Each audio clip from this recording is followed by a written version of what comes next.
오늘도 주님의 뜻 가운데 살기를 원하여 찬송하고 또 예배 직전에 우리 모두 합창 또 찬양을 할 때 머리 조아리고 이렇게 기도하잖아요.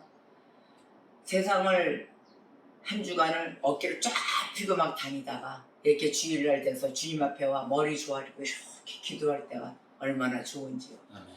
아마 이 순간이 제일 겸손해지는 순간이 아닌가 싶습니다. 우리가 하나님 말씀 가운데 살아간다면서 매번 지키지 못합니다. 그런데 주님은 저희들을 위해서 화목제물이 되셨습니다. 그 예수 그리스도. 오늘도 이번 한 주간을 살기 위하여 화목제물 되신 예수 그리스도를 우리가 매일의 경각심에 깨어있어 상기시키며 묵상하며 또 그런 주님의 주신 계명 가운데 따라 순종하는 삶을 살기를 원하는 성도들에게 오늘 주님이 주시는 은혜를 마음껏 흠뻑 받으시기를 주님의 이름으로 축복합니다. 아멘. 오늘의 말씀은 요한일서로 은혜를 받을까 합니다. 요한일서는 1장부터 5장까지 되어 있습니다. 자, 오늘의 말씀 2장 2절로 합독을 하겠습니다. 그는 우리 죄를 위한 화목제물이니 우리만 위할 뿐 아니요 온 세상의 죄를 위하십니다. 아멘. 우리 예수 그리스도 참으로 감사하신 주님이십니다. 어떤 난관이 오더라도 세상을 살아가면서 하나님이 계시기에 참으로 든든할 때가 한두 번이 아니에요. 하나님이 계시기에 참으로 감사합니다. 아버지가 안 계셨더라면 어떻게 했을까요? 라고 우리는 그런 말을 마음에서 많이 주고받고 살아갑니다. 저는 그렇습니다. 안 그러신다고요? 그렇진 않죠. 우리가 많은 그 일 가운데 또 이 세상의 일이 어찌나 이렇게 색다른 모양으로 매일매일이 내용은 같은데 색다른 모양으로 나타납니다. 그런 가운데 저희들이 살아갈 때 우리 죄를 위한 화목제물이신 예수 그리스도, 바로 우리가 죄 안 짓고 될 수 있으면 죄를 지어도 빨리 깨우치고 회개하고 주님 품 안으로 속히 돌아오는 그 성도를 만들기 위해서 우리 주님은 오늘 이 시간도 화목제물이 되셨습니다. 요한일서를 통해서 예수 그리스도가 주신 그 은혜에 감사하며 우리가 다시 한번 말씀으로 묵상하면서 상기시키며 구원에 대한 확신을 가져야 되겠습니다. 요한일서는 그리스도인들에게 구원의 확신에 대한 답변을 주기 위해 기록된 편지입니다. 요한일서. 자, 그러면 초대교회를 볼게요. 초대교회는 예수님이 참 하나님이셨습니다. 아멘이죠? 또 참 사람이셨습니다. 그러한 사실을 거부하는 거짓 교사들이 있었어요. 바로 이 거짓 교사들이 문제였던 거예요. 그래서 사도 요한이 이 거짓 교사들을 대적하며 바른 말씀을 전달하는 내용입니다. 자, 그러면 요한은 이 당시에 교회 안에 들어와 있는 이단 사상, 거짓 교사들이 있기 때문에 그 이단 사상을 가르치고 전파했던 그들을 반박합니다. 반박하면서 교회 안에 남은 자들이 있을 거 아닙니까? 그 남은 자들을 격려해 줍니다. 격려해 주고 그 거짓 교사들의 가장 심각한 오류를 얘기해 줘요. 그들의 오류는 무엇이냐면은 예수님과 그리스도가 다르다 이거였었어요. 예수님은 예수님이고 예수님이 그리스도는 아니다, 이런 주장을 폈거든요. 그래서 이들이 예수님이 인간의 육체를 입지 않았다 이거 아니에요. 그거 성육신을 하지 않았다, 아직 메시아는 오지 않았다, 이 소리거든요. 자, 하나님의 아들이 예수님이 어떻게, 하나님의 아들인 예수님이 어떻게 그 인간의 이 열등된 인간의 몸, 또 더러운 육체 어떻게 입을 수 있느냐, 이런 주장을 한 거예요. 그래서 절대 입을 수가 없다. 그래서 그리스도가 아니다, 메시아가 아니다, 이렇게 얘기를 한 거였습니다. 자, 그러면 사도 요한은 어떻게 주장을 하느냐? 예수님이 참 하나님이시며 참 사람이시다, 계속 강조하고 알렸습니다. 만약 예수님이 인간의 육체를 입지 않으셨다면 어떻게 됐을까요? 화목제물로 죽으신 예수님의 죽음은 그 어떤 의미도 가질 수가 없는 거죠. 아무런 의미가 없는 것입니다. 온 세상을 위한 그 화목제물로 오신 예수님, 그 예수님이 인간의 육체를 입으셨기 때문에 우리를 구원하실 수 있었던 것입니다. 그렇지 않으면 구원의 역사가 없습니다. 그래서 여기에 화목제물의 의미를 말씀을 드릴게요. 화목제물의 의미는 두 가지 의미가 있습니다. 첫째는 그리스도께서 우리의 죄를 사해 주신다, 이런 의미입니다. 뭐라고요? 그리스도께서 우리의 죄를 사해 주시는 의미가 화목제물의 의미, 첫 번째 의미입니다. 두 번째 뜻은 그리스도께서 우리의 자리에서 하나님의 진노를 대신 받으셨다. 그래서 화목제물이 되신 것입니다. 우리가 받을 수가 없는 그런 진노이기에 하나님의 진노를 대신, 우리를 대신해서 우리의 자리에서 받으신 것입니다. 바로 이게 화목제물의 두 가지 뜻이에요. 그래서 그리스도께서는 어느 집단, 계층, 종파, 또 어떤 집단, 이런 거, 이러한 층을 위해서 된 제물이 아니세요. 오늘도 말씀에도 나왔지만 온 세상의 죄를 위한 화목제물이 되셨던 것입니다. 온 세상의 죄입니다. 이렇게 죄 많은 이 세상을 책임지시고 하나님 아버지는 우리를 너무도 극지도 사랑하사 독생자 아들 딱 한 분이신 분을 제물로 삼으신 것입니다. 오늘 본문 말씀 2장 2절 요한일서, 그는 우리 죄를 위한 화목제물이니 우리만 위할 뿐 아니요 온 세상의 죄를 위하심이라. 아멘. 이런데도 우리는 죄에 대해서 불갑증을 갖고 있지 않겠습니까? 순간 나의 그 정욕, 나의 그 욕망, 또 내가 원하는 바만, 오직 누구 배려도 없어요. 성령의 열매 9가지도 생각 안 해요. 오직 내 열매만 맺고자 하는 이런 계층이 많이들 있습니다. 그래도 우리가 오늘 말씀을 통해서 화목제물이신 예수 그리스도를 우리가 묵상하며 깊이 감사하며 우리가 어떻게든 보답을 해드리는 성도가 되어야 될 것입니다. 하나님께 영광을 올려드리는 성도라는 것을 우리가 항상 잊지 않으시고, 또한 말씀 가운데 우리가 새록새록 매일 부어주시는 새로운 영, 그 영 아래 우리가 기뻐 뛰며 진리 안에서 자유함을 가져야 될 것입니다. 이 당시 사도 요한을 대적하던 이 거짓 교사들, 이들은 윤리적으로 큰 결함을 가지고 있었어요. 윤리적인 결함이에요. 근데 이들은 그럼에도 불구하고 그들 자신들이 하나님과 우리가 니네들보다 더 가까워, 이렇게 주장을 했어요. 너희들 그런 얘기하지만 내가 더 가까워, 너희들보다. 우리가 더 지식이 해박해. 그러면서 이 사람들은 다른 사람들보다 자기네들이 더 영적으로 월등하다, 이렇게 주장하고 다녔던 것입니다. 그러니까 이상한 일들이 많이 벌어지죠. 기이한 일들이 벌어진다는 거죠. 왜? 하나님 가운데 하나님 나라를 위한 일에 대한 기적이 아니라, 기이한 일들이 아니라 귀신들의 기이한 일들이 벌어지는 것이죠. 자, 이에 대해 사도 요한이 무엇이라고 얘기하냐면, 사도 요한이 하나님과 너희들은 사귐이 있다고 하면서, 그렇게 말하면서 어찌하여 어둠 가운데 행하냐? 너희들이 어둠 가운데 행한다면 그것은 기필코 거짓이다 라고 지적을 했어요. 어디서 했냐면 요한일서 1장으로 갑니다. 1장 6절에 이렇게 말씀합니다. 만일 우리가 하나님과 사귐이 있다 하고 어둠에 행하면 거짓말을 하고 진리를 행하지 아니함이거니와, 이랬거든요. 아멘입니다. 자, 요한은 성육신을 부인하는 자들, 이들을 적그리스도라고 불렀어요. 성육신을 부인하는 자들은 적그리스도입니다. 그리고 강하게 반박을 했습니다.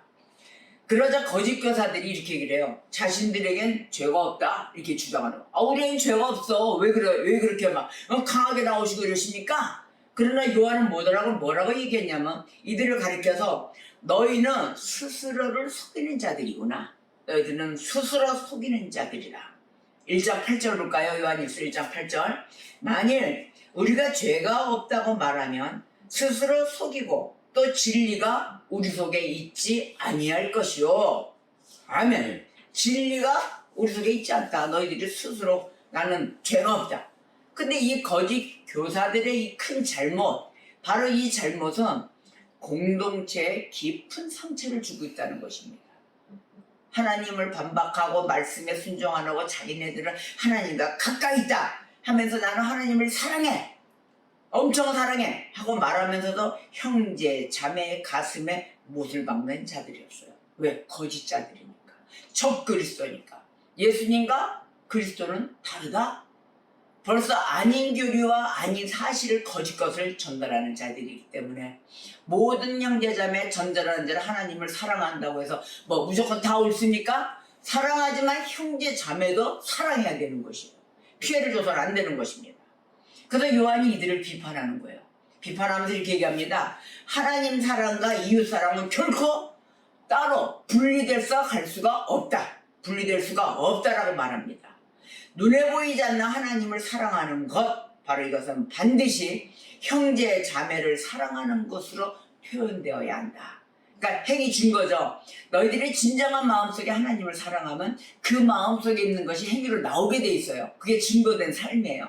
우리는 그러잖아요. 야, 우리가 실수하다가나 뭐 어떻게 나가면 넌 마음에 없는 말 할 수가 없는가. 우리는 전부 다 농담도 농담 같지만 마음에 있기 때문에 소리가 나오는 거거든요. 바로 이러듯이 내가 진정으로 하나님을 사랑한다면 형제 자매도 사랑하는 모습으로 나와야 된다는 것이에요. 삶이 그래야 된다는 것이에요. 자, 하나님을 사랑하고 형제를 사랑하는 것, 바로 그것의 기초가 무엇이냐면 다름 아닌 하나님의 사랑입니다. 하나님의 사랑이 있어야만이 모든 것이 이루어지는 것입니다.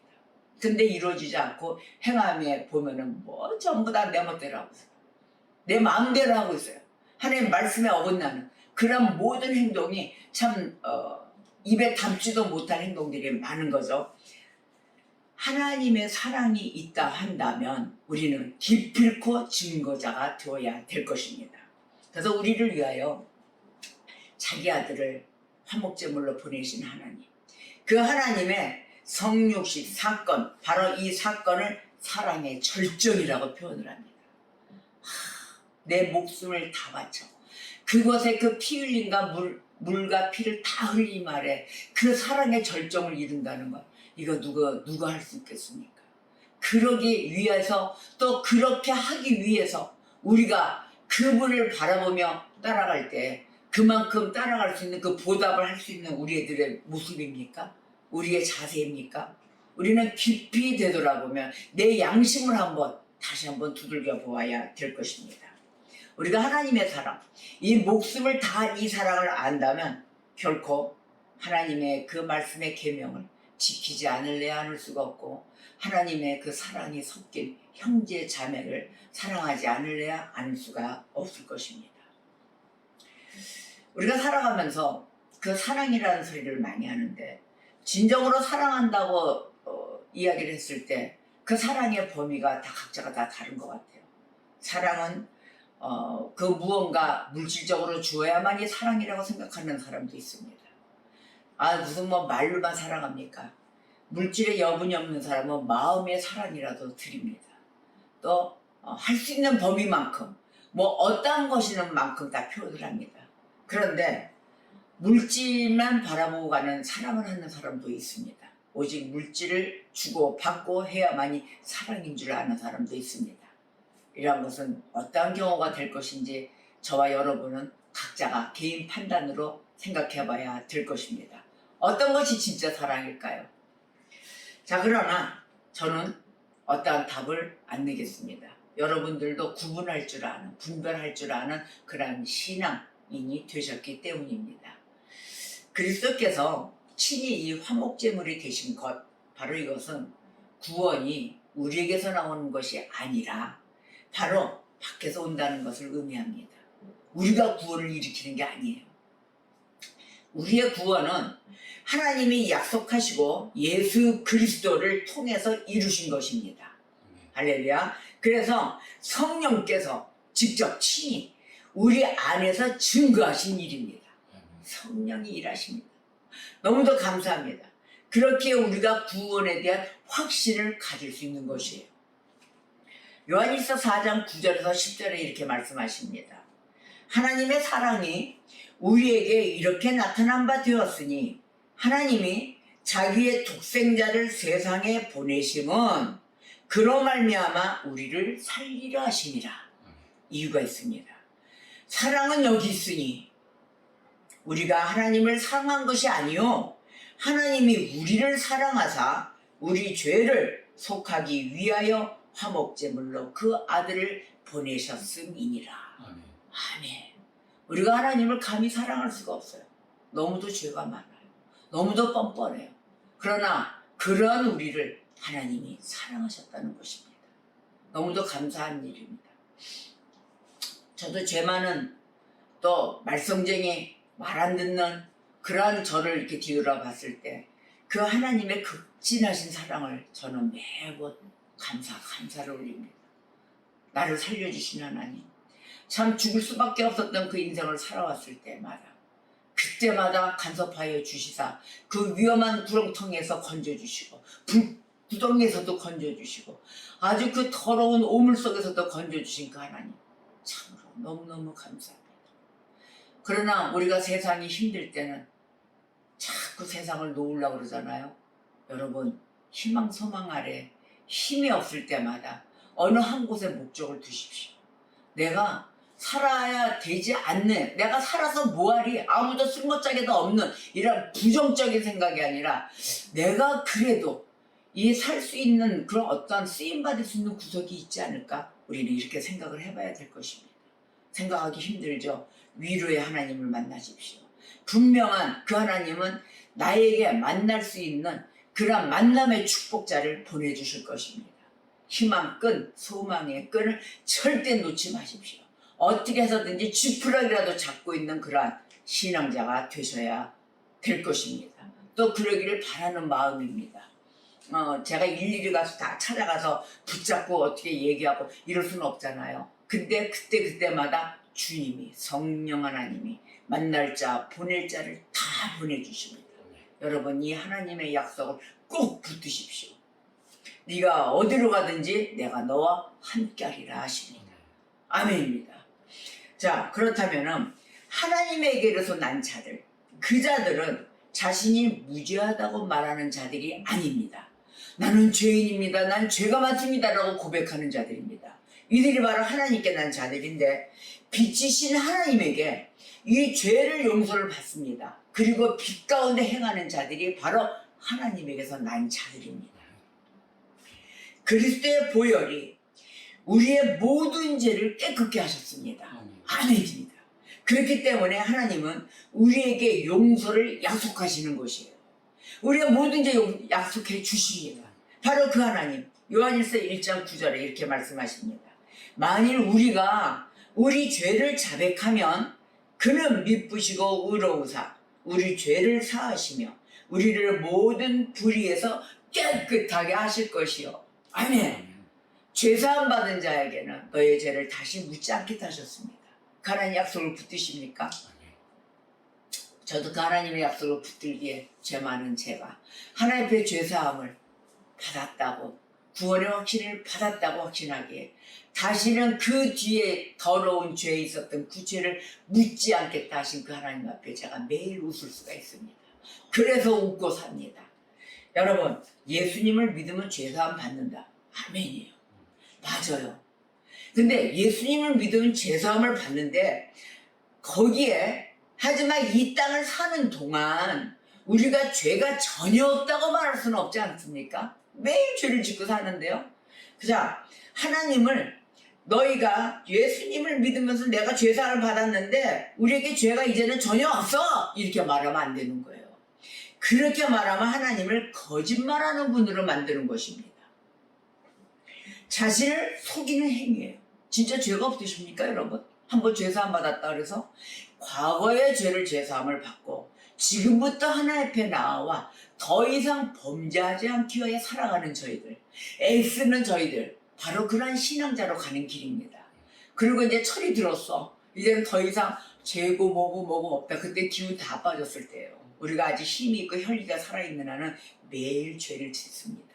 그런데 그 죄의 기가 다 빠지고 이제 숨이 다 죽어서 소금에 바짝 절여져가지고 하나님의 뜻대로 없어서 이제는 하나님 곁에 가 찬송하며 살고 싶습니다. 더 이상 모든 것이 와도 저는 오른밤을 때리면 왼밤도 내놓고 이렇게 다 죽었습니다. 그럴 때 하나님의 콜링을 받아 주님 곁에 올라갈 수 있는, 주님의 집에 들어갈 수 있는 그런 합격자가 되시기를 주님의 이름으로 축복합니다. 우리는 그런 합격이 됐을 때 이제 이 땅의 사명과 모든 것이 다 끝나 주님 앞에 불림받아 가는 것입니다.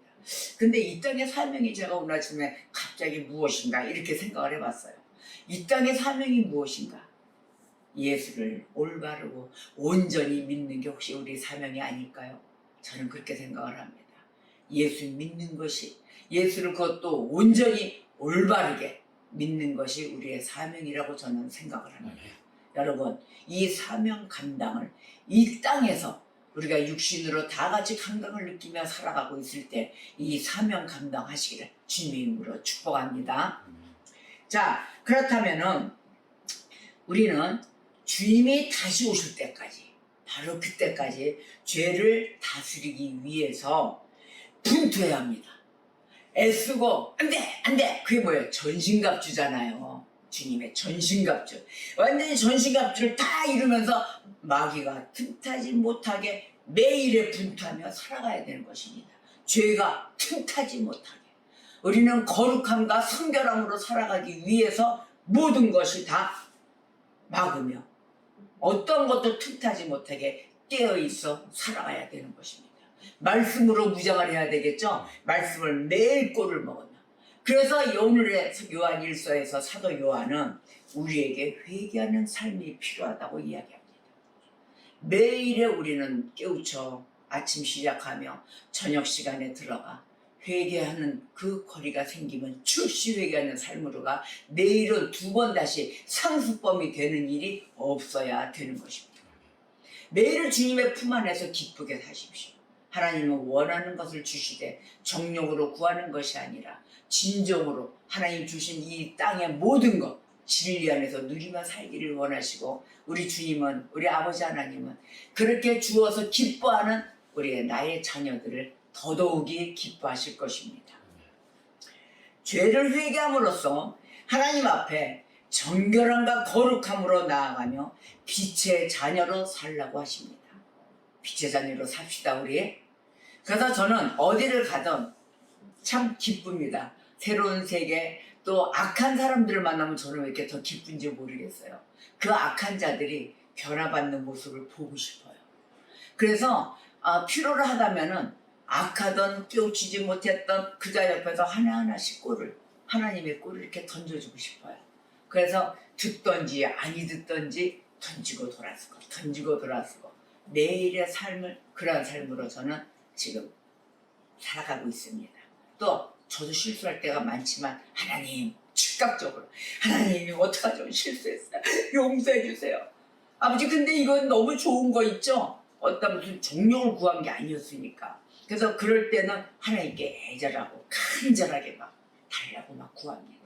달라고 하세요. 또 찾으세요. 찾고 구하고 두들기세요. 우리가 해야 할 삶의 소망, 이 땅은 너무도 넓고 깊고 하나님의 뜻이 없는 데가 없습니다. 그래서 하나님의 뜻 가운데 있는 곳을 찾아다니시면 여러분의 생활의 삶도 활기찬 삶이 되실 것입니다. 거기에 따른 이유가 있죠. 우리를 위해서, 세상의 죄를 위해서, 또 나를 위해서 화목제물 대신 예수 그리스도의 값이 있기 때문입니다. 오늘의 본문 말씀 요한일서 2장 1절에서 6절까지의 말씀을 보겠습니다.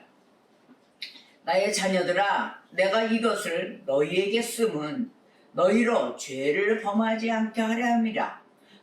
만일 누가 죄를 범하여도 아버지 앞에서 우리에게 대언자가 있으니 곧 의로우신 예수 그리스도시라.